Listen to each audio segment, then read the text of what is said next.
네, 안녕하십니까. 부전자전TV의 신성민입니다. 네, 안녕하십니까. 김태준입니다. 최근에 이제 서울시에서 민간 재개발, 그리고 민간 재개발 중에서 신속통합, 그리고 모아타운에 대해서 좀 활발하게 진행이 되고 있는데요. 이 민간 재개발 중에, 서울시에서 진행한 민간 재개발 중에 모아타운, 그리고 신속통합 이 중에서 저번 주 금요일 날 발표한, 서울시에서 또 발표를 했는데, 이 홍제동 지역을 신속통합기획으로 후보지로 선정을 했다는 뉴스가 나왔습니다.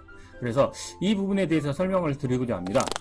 네, 김 대표님. 네. 홍제동 어느 지역입니까? 홍제동 홍제 3구역 해링턴 플레이스 아파트 위쪽에 위치한 지역을 이번에 신속통합 개발의 후보지로 선정을 한 것입니다. 네, 그렇습니다. 저번 주 금요일에 나온 자료를 한번 보시면은, 자, 지금 현재 서울시에서는 총 49군데의 신속통합기획을 선정을 하였는데요. 저번 주에 지정된 게 바로 이 홍제동입니다. 지금 현재 267-1번지 일대, 이제 뒤에 지도를 보고 좀 자세히 설명드릴 텐데요. 267번지 일대가 지금 현재 민간 재개발 중에 신속통합이 후보지로 선정이 돼서 이 부분에 대해서 설명을 드릴 건데요. 이 부분은 과거 작년부터 이 신속통합기획으로 이 지정을 하려고 공모를 계속해서 준비를 했던 과정인데, 작년에 신청을 했다가 이번에 다시 신청을 해가지고 지정된 구역인데요. 실제적으로 이 구역 같은 경우에 노후도 자체가 굉장히 많이 나오고 또 주민들 동의율 자체가 굉장히 좋기 때문에 아마도 저번 주에 지정이 됐으면 올해 하반기 안에는 이런 기본 관리 계획이라든가 이런 부분들이 좀 나올 것 같고, 다음에 내년부터는 좀 빠르게 진행이 될 것 같습니다. 그래서 지금 현재 이 홍제동 같은 경우에는 그 주변에 굉장히 많은 개발 구역들이 많습니다. 김 대표님, 네. 어떤 구역들이 있나요?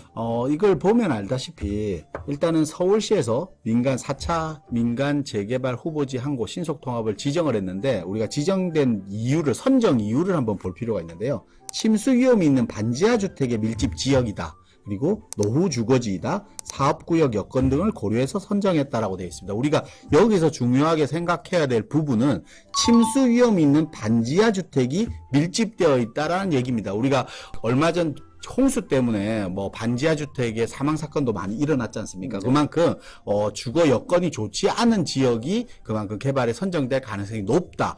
당연히 노후 주택의 노후도는 어느 정도 나와야 되겠죠. 그리고 주민들의 의견 수렴도 어느 정도 속도를 받쳐주기 때문에 나와야 될 겁니다. 하지만 서울시에서 지정을 하기 위한 요건 중에 많은 요건 중에 침수 위험이 있는 반지하 주택 비율이 많은 지역들이 선정된다라고 생각하셔야 돼요. 그러면 우리가 홍제동 지역 주변 지역들 중에서도 아직까지 선정되지 못한 지역 중에 반지하 주택이 밀집되어 있고 반지하 주택이 많은 지역들이 아마 앞으로도 이런 개발 사업들이 계속해서 추진되지 않을까라는 생각입니다.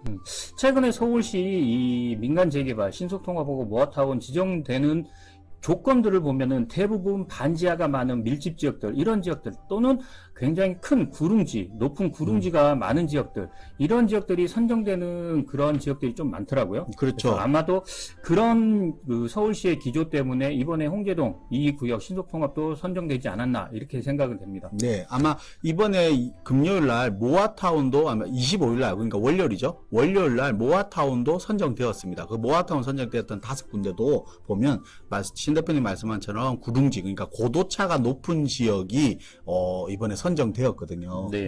방학동이라든지 아니면 은천동이라든지 이런 구릉지 지역들이 선정되었다시피 좀 고도차가 높은 지역들이 아마 선정 비율이 좀 높지 않나 싶습니다. 같은 지역에서 보면은 홍제동 지역도 네. 어떻게 보면은 이런 구릉지가 좀 많고, 그렇죠. 버스도 차가 잘 못 다니는 그런 지역들도 많거든요. 그렇죠. 그래서 이번 시간에는 홍제동 지역에 이제 저번 주에 지정된 홍제동 이 신속통합기획 지정된 지역 이외에도 홍제동 지역에는 또 어떠한 이런 반지하 지역이 밀집되어 있는 그런 지역들은 어떤 지역들인지, 또는 구릉지가 좀 높게 형성되어 있고 이런 조금 노후된 주택들이 밀집된 지역들이 어떤 지역들이 있는지, 이런 부분도 좀 같이 짚어보려고 합니다. 네네네. 자, 지도를 보면서 설명드리면 현재 지금 저번 주에 지정된 지역이 바로 여기 이렇게 신속통합기획으로 지정된 지역이죠. 이 지역 같은 경우에는 기본적으로 노후도라든가 아니면 동의율 자체가 굉장히 잘 나오는 지역이고, 또 홍제역에서부터는 약간의 구릉지도 끼고 있기 때문에 실제적으로 서울시에서 이런 조건 때문에 이런 선정되지 않았나 싶거든요. 그런데 실제적으로 여기 지역 이외에도 홍제동 지역은 굉장히 많은 개발 구역들이 있고 추진하려고 하는 지역들이 많습니다. 네. 대표적인 지역으로는 아마도 홍제동 개미마을이라든가 과거의 홍제 4구역이라든가 아니면은 지금 현재 역세권, 도시 재개발 사업이라든가 이런 지역들이 굉장히 많습니다. 특히나 홍제동 지역에는 모아타운으로 접수한 지역들도 있고 모아타운으로 추진하려고 동의서를 진구하는 지역들도 있습니다. 그래서 실제적으로 지금 현재 서울시에서 저번 주에 이제 신속통합이 기획이 됐고 모아타운도 5군데가 선정이 됐지만 앞으로 또 신속통합기획이라든가 모아타운도 한 35군데 정도 더 선정할 예정이지 않나요? 네, 그렇죠. 지금 뭐 25군데 정도? 지금 모아타운이 75군데가 선정되었기 때문에 총 뭐 오세훈 서울시장의 공약에 100군데 정도를 선정하겠다라고 얘기를 했습니다. 거기에 따르면 한 25군데 정도 추가 지정 예정인 거고 그 이후에 사업이 원활하게 순조롭게 잘 되는 뭐 사업이라고 하면 계속해서 모아타운 추진들을 할 수 있겠죠. 그래서 지금 현재는 25군데 정도가 추가로 더 선정될 예정인데 지금 현재 홍제동 같은 경우는 대부분 다 홍제역을 기준으로 해서 구릉지로 형성되어 있습니다. 그러다 보니까 예전에는 홍제동 뭐 1구역, 2구역, 3구역, 4구역 그리고 주택 재건축 사업을 하는 지역들 이렇게 많은 재개발 구역들이 있었지만 실질적으로 지금 홍제동 같은 경우는 위에 해링턴 플레이스가 있는 홍제 3구역이라든지 또 홍제 1구역 정도가 아파트가 완성되어 있고 나머지들은 뭐 사업이 지지부진해서 아직까지 진행되지 못하는 사업들이 많이 있죠, 지금은. 그렇죠. 네. 예, 홍제 4구역 같은 경우에도 과거에 이제 재개발로 진행이 되다가 이 주민들 동의율 자체가 조금 지지부진하다 보니까 이제 2015년도에 해제된 지역이고 원래는 지금 홍제 4구역 같은 경우에도 자체적으로 개발이 되다가 최근에 서대문 한 1년? 2년 정도 됐죠. 네. 이 홍제 4구역하고 홍제 개미마을하고 이렇게 연계해서 통합 개발한다고 용역 의뢰까지 착수를 했는데 지금 현재는 개미마을은 빼고 홍제 4구역만 자체적으로 이렇게 개발을 할 진행이라고 제가 알고 있고 이 홍제 4구역 같은 경우에도 이제 뭐 주민설명회라든가 주민총회라든가 이런 것까지 다 어느 정도는 끝나 있는 상황이기 때문에 만약에 투자를 생각한다면은 홍제동 지역에서는 저는 홍제 4구역 정도 이렇게 네. 보시면 좀 좋을 것 같아요. 홍제 4구역 같은 경우가 지금 동의율이 그 90% 정도 나올 정도로 동의율이 아주 높습니다. 그리고 홍제 4구역 자체가 구릉지 그러니까 언덕 구릉지로 되어 있고 뭐 화재 시엔 소방차 진입이 힘들 정도로 골목길이 좁다 보니까 그만큼 재개발 사업이 빨리 추진되어야 되는데도 불구하고 재개발이 진행되지 못했던 것은 홍제동 개미마을과 붙어 있다 보니까 이 서대문구청에서는 개미마을과 홍제 4구역을 통합해서 재건축하는 것이 어떤가 하는 용역 착수를 아까 신 대표님 말씀하셔서 했지만 개미마을 같은 경우는 6필지 정도의 필지밖에 없습니다. 그렇죠. 그런데 전체 필지가. 6필지에 그러면 조합원 수가 6명이냐? 아닙니다. 무허가 건물이 많기 때문에 6필지에 대한 공유 지분이 300가구가 넘습니다. 360세. 네, 360명이 넘기 때문에 그만큼 사업성이 어떻게 될까? 그리고 지지부진 의견 수렴을 어떻게 할까라는 문제점 때문에 홍제 4구역은 자체적으로 진행한다는 또 얘기들도 좀 많이 있습니다. 그래야지 빠른 속도감을 낼 수 있기 때문에 홍제 4구역이 좀 자체적으로 추진을 해서 빠르게 진행을 해보자라는 게 아마 홍제 4구역 주민들의 의견이지 않을까 싶습니다. 그러다 보니까 홍제 4구역은 그런 의견들을 따른다라고 하면 아마 의견 수렴이나 모아지는 것 단독으로 갔을 경우 모아지는 속도 면에서는 엄청 빠르지 않을까 이런 생각이 듭니다. 저도. 자, 그러면은 지도를 보면서 홍제 4구역이 또 우리 시청자분들은 홍제 4구역이 어떤 지역인지 궁금하잖아요. 네네. 예. 홍제 4구역을 한번 지도상을 보고 한번 보면은 실제적으로 홍제 4구역 같은 경우에는 여기가 이렇게가 개미마을이라고 보면 되고요. 네. 자, 홍제 4구역은 이렇게가 홍제 4구역이라고 볼 수 있습니다. 네. 예, 실제적으로 홍제 4구역 같은 경우에는 뭐 올 초에 주민설명회를 끝냈고 주민총회까지 지금 앞두고 있다고 저는 알고 있거든요. 네. 근데 만약에 이제 홍제 4구역하고 과거의 홍제 4구역 그리고 개미마을 홍제 4구역 네. 예. 그다음에 개미마을 이 통합으로 개발할 때 당시에 저는 이제 궁금했던 게 구청에서 돈을 몇백억을 들여가지고 용역 의뢰를 했잖아요. 네. 근데 용역 의뢰를 했는데 이 개미마을하고 홍제 4구역하고 통합을 해서 재개발을 했을 때 사업성이 과연 나오느냐 의문을 가졌었거든요. 네. 그리고 솔직히 이제 사업성보다는 홍제동 개미마을 같은 경우는 무허가 건물이 많다 보니까 이주에 대한 문제라든지 또 그리고 이게 의견 수렴이라든지 이런 부분이 6필지에 대한 이 수요가 360명이기 때문에 그렇죠. 그에 대한 의견 수렴이 그만큼 오래 걸리지 않을까라는 또 부분과 그 부분 대부분 다 반대 세력들도 많이 있기 때문에 이런 부분들이 이제 속도에서 늦지 않을까라는 의견들이 대부분입니다. 그러니까 사업성에 대한 부분들도 따져야 되겠지만 의견 수렴이 그만큼 속도를 정하기 때문에 재개발에서는 그게 또 중요하지 않을까라는 또 얘기들이 많이 있죠. 지금 홍제사구역에서는. 그럼 홍제사구역 같은 경우에는 지금 일반적인 민간 재개발보다는 서울시에서 추진하는 모아타운이나 아니면은 또는 신속통합이나 이걸로 갔을 경우에는 뭐 조금 더 빠르게 진행될 가능성이 있지 않을까요? 그렇죠. 제가 볼 때는 홍제사구역 같은 경우는 민간 재개발보다 지금 서울시에서 추진하고 있는 모아타운 같은 경우로 아마 선회해서 움직인다라고 하면 훨씬 더 빠른 개발 사업이 되지 않을까. 또 그리고 모아타운 같은 경우 동의율이 지금 벌써 일반 민간 재개발상으로도 90% 정도 나왔다는 것은 거의 반대가 없다는 뜻이거든요. 그렇죠. 그러면 모아타운으로 추진했을 때 빠른 속도감도 충분히 뒷받침될 수 있으니까 아마 지금 사구역을 민간 재개발로 가는 것보다 모아타운을 지금 선회해도 아마 더 빠른 아파트 입주를 하지 않을까 그런 생각도 있습니다. 맞아요. 과거에 이제 홍제사구역 같은 경우에는 2015년도에 해제됐는데 해제된 가장 큰 이유가 뭐냐면은 그때 동의율 자체가 안 나왔거든요. 지금 여기를 지금 잘 살고 있는데 왜 나가냐 이런 경향들이 많아가지고 동의율이 안 나오다 보니까 결국에는 일몰제 때문에 해제가 됐었는데 지금은 이거가 완전히 바뀌어가지고 동의율이 88% 90% 정도 가까이 나올 정도로 동의율이 높다는 얘기는 그만큼 사업 속도 면에서는 굉장히 빠르게 진행될 가능성이 크다는 큰 구역이 바로 이 홍제사구역이지 않을까 싶습니다. 이 외에도 또 홍제동 같은 경우에는 개발 투자로서 본다면은 괜찮은 지역들이 많이 있지 않나요? 그렇죠. 홍제동 같은 경우는 우리가 지도를 조금 넓게 보면서 이렇게 설명을 드릴 필요가 있을 것 같아요.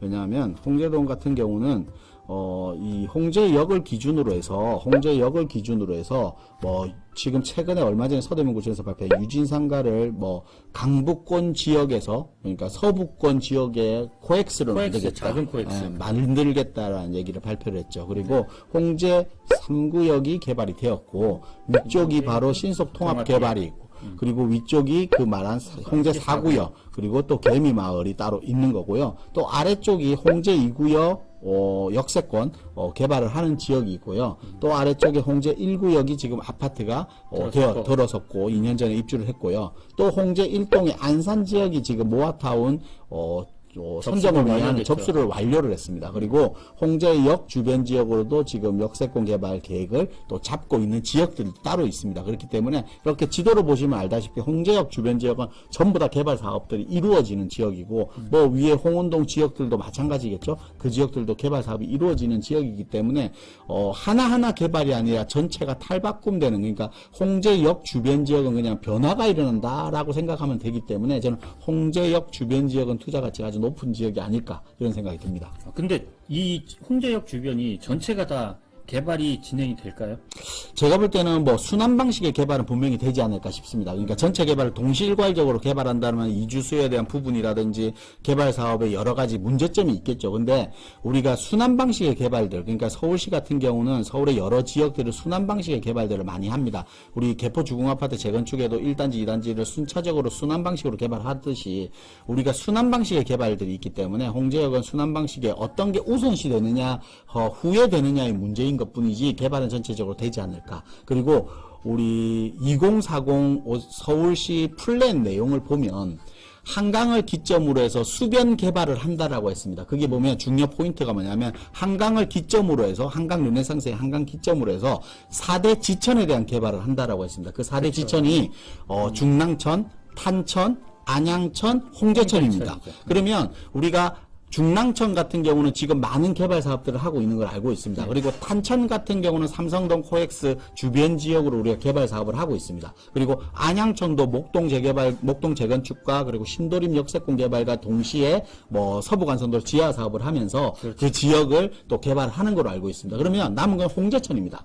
홍제천은 상암동 지역의 상암역 주변 지역의 개발 사업이라든지 그리고 홍제역 주변 지역의 개발 사업이 아마 가장 크지 않을까. 그래서 강북 횡단선이 또 우리가 또 얘기도 나오지 않습니까? 그럼 강북 횡단선이 홍제역의 더블 역세권 영향도 미치기 때문에 그런 시점이 된다라면 홍제역의 탈바꿈은 아마 아주 큰 변화가 있지 않을까 저는 그렇게 생각합니다. 야, 그래서 과거에 뭐 우리 김 대표님도 얘기하고 저도 얘기했었지만 저희가 과거 방송이라든가 아니면 유튜브에서도 지금 현재 강북권에서 가장 도심에 인접해 있고 그리고 이렇게 개발이 됐을 때 투자 수익 자체가 굉장히 큰 지역이 아마도 서대문구다라는 얘기를 계속 많이 했었습니다. 근데 이번에 최근에 저번 주죠. 이제 이 신속통합기획으로 선정됐고 또 앞으로 홍제역 주변이 이렇게 개발 호재들도 많고 개발 구역들이 많다 보니까 앞으로 투자처로서는 눈여겨볼 지역이 저는 바로 이 홍제동 주변 지역이 아닌가 싶습니다. 그래서 오늘 이 시간에 이 신속통합기획으로 지정이 됐고 또 뭐 개미마을 개발이라든가 여러 가지 개발 사업 중에서 조금 시청자 여러분들이 이 중에서도 많은 개발 구역 중에서도 좀 눈여겨볼 만한 그런 구역들을 조금 설명을 해드리고자 하는데 네.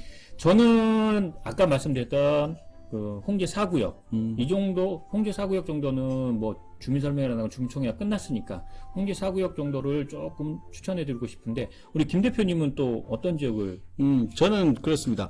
홍제동 지역은 전체적으로 변화가 일어날 지역이기 때문에 뭐 말씀드린 대로 그러면 어떤 지역을 선택하든 뭐 홍제동 지역에서는 좋은 투자 지역이다라고 말씀드릴 수 있습니다. 하지만 앞서는 말씀드린 순환 방식의 개발을 한다라고 하면 어디가 우선시돼서 개발을 할 것인가가 중요하겠죠. 그러면 그 개발 이익이 빨리 회수되는 게 가성비 차원에서 훨씬 더 높습니다. 그래서 어떤 지역을 투자하는가에 대한 의무는 결국은 빠른 순환 방식의 우선시 되는 지역을 선정해야 된다. 그게 아마 이 동의율이 좋은 홍제 4구역도 아마 그 중에 한 군데일 거고요. 저는 아마 모아타운이 추진되는 지역들, 그래서 모아타운이 선정된다라고 하면 그 지역들이 아마 좀 더 빠른 속도감을 붙지 않을까. 특히 뭐 안산 같은 경우는 이 뒤쪽에 보면 홍제역에 안산이 끼고 있는데 안산 지역 주변 지역은 아마 구릉지가 아주 높은 지역이고 그렇죠. 비가 오면 비가 많이 침수되는 지역도 많습니다. 반지하 비율이 높기 때문에 이런 지역에서 모아타운을 추진하기 위해서 이미 서울시에다가 접수를 한 지역도 있습니다. 그렇기 때문에 이런 지역들은 아마 접수해서 모아타운으로 선정된다라고 하면 속도감이 뭐 번동에 4년 만에 우리가 아파트 완성되는 거를 지금 눈으로 보고 있지 않습니까? 그렇죠. 계속해서. 그래서 그런 속도감을 보이면서 빠르게 진행되지 않을까 생각해서 저는 안산 지역의 모아타운 추진 지역도 아마 눈여겨 좀 보시는 것도 좋다. 그렇게 말씀드릴 수 안산 있습니다. 지역. 네.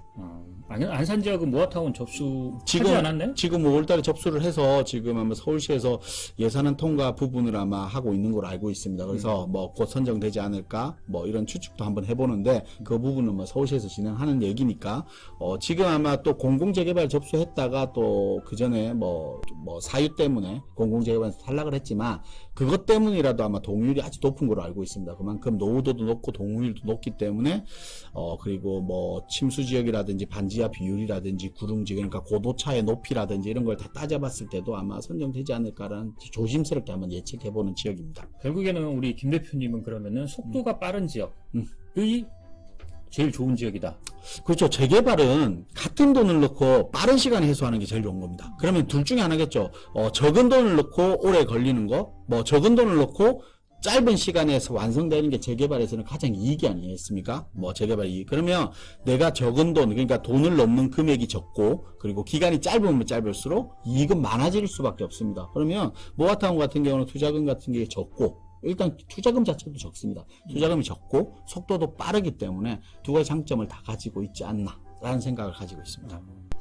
일단은 지금 현재 이 홍제동 지역에서는 속도가 빠른 이 안산 지역 모아타운 접수한 데랑 저 같은 경우에는 과거 홍제 4구역으로 진행됐던 지역 어차피 여기도 마찬가지로 구릉지구 노후도가 굉장히 심하고 또 여기 같은 경우에는 과거에 이 홍제 4구역이라는 민간 재개발이 진행했었던 지역인 거고 물론 다시 일몰제 때문에 해제됐다가 최근에 주민총회라든가 아니면 주민설명회까지 마치고 진행하려고 하는 지역이다 보니까 그러면은 안산 모아타운하고 홍제 4구역하고 어느 게 먼저 될 것 같으세요? 그냥 두 개 다 사는 게 낫지 않을까요? 사면은 두 개 다 투자를 해두는 게 아마 둘 다 소액으로 접근할 수 있을 것 같아요. 그래서 뭐 다른 타 지역에 있는 투자 물건을 한 개 사는 것보다 아마 두 개 다 살 수 있는 지역이 아닐까 싶습니다. 저는 제가 볼 때는. 그리고 뭐 얘기하신 대로 제가 안산 모아타운이 무조건 빠르다라고 판단하기보다는 뭐 신 대표님이 홍제 4구역을 얘기하셨으니까 같은 지역을 얘기할 수는 없잖아요. 제가 그럼 홍제 사구역인 거예요? 저도 홍제 사구역은 충분히 좋은 지역이다라고 생각을 합니다. 특히 신 대표님 말씀하신 것처럼 우리 서울시에서는 지금 최근에 모아타운이라든지 신속통합이 뭐 유행처럼 번지고 있잖아요. 그렇죠. 그러다 보니까 그전 재개발 사업으로 지정됐던 뭐 우리 장인 뉴타운이라든지 거여마천 뉴타운이라든지 이런 지역들이 일몰제로 해제됐던 지역이 지금 재추진하면서 빠르게 진행하고 있지 않습니까? 그렇죠. 그러다 보니까 홍제 사구역도 말 그대로 재추진을 하기 때문에 더 빠른 속도를 낼 수도 있습니다. 그렇기 때문에 저는 홍제 사구역도 충분히 좋은 지역이다. 하지만 뭐 신 대표님이 정했으니까 홍제 사구역 먼저 말씀하셨으니까 저는 같은 지역보다 다른 지역 홍제동 지역의 또 다른 지역에 대해서 한번 설명을 드린 겁니다.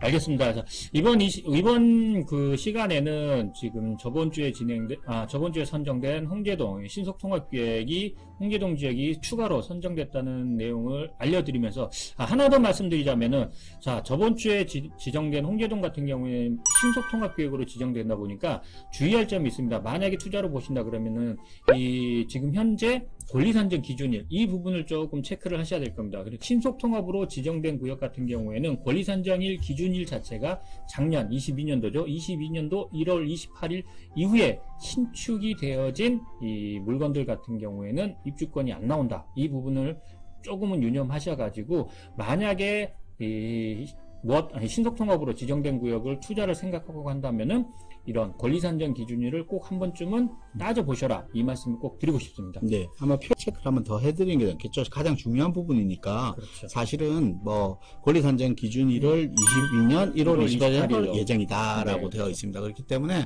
요 부분, 그러니까 지금 선정되었기 때문에 당연히 지금도 가능한지 않을까라는 생각을 하실 텐데요. 이게 이제 권리산정 기준일이 22년 1월 28일로 선정되어 있기 때문에 23년 내에 선정되는 구역이라고 되어 있습니다. 그래서 23년 내에 선정되는 구역은 무조건 권리산정일은 22년 1월 28일이다라고 생각하시면 될 것 같습니다. 아무래도 지금은 이 선정된 지역들 같은 경우에는 조금 권리산정 기준일 자체가 신속통합 같은 경우에는 많이 조금 헷갈려 하시는 분들이 많습니다. 그렇기 때문에 신속통합 계획을 투자로서 생각하신다 그러면은 권리산정 기준일을 머리 아프다 따지기 싫다 그럴 경우에는 그냥 구축을 이렇게 투자로서 매수하시는 게 조금 좋지 않나 이런. 근데 모아타운은 뭐 상관없죠? 아니죠. 모아타운도 권리산정 기준일은 있는데 신속통합보다는 조금 더 이런 권리산정 기준일 자체가 조금은 완화돼서 있죠.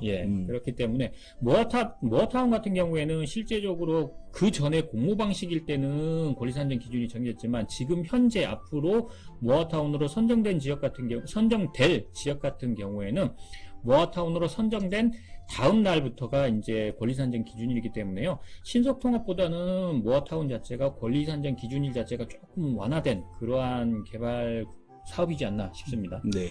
자, 오늘 이 시간에는 저번 주에 서울시에서 발표한 이 신속통합계획 홍제동 추가적으로 한 군데가 더 지정됐다는 얘기를 말씀을 드리고 추가로 홍제동 지역은 예전부터 우리 김 대표나 제가 계속해서 말씀드렸던 서대문구 지역에서 홍제동을 주목하라라는 취지로 계속해서 말씀을 드렸는데 그 중에서도 저번 주에 지정된 지역 이외에 과연 어떤 지역들이 홍제동 지역에서 또 추진되고 있는지 이 부분을 좀 설명해 드리고자 방송을 준비했으니까요.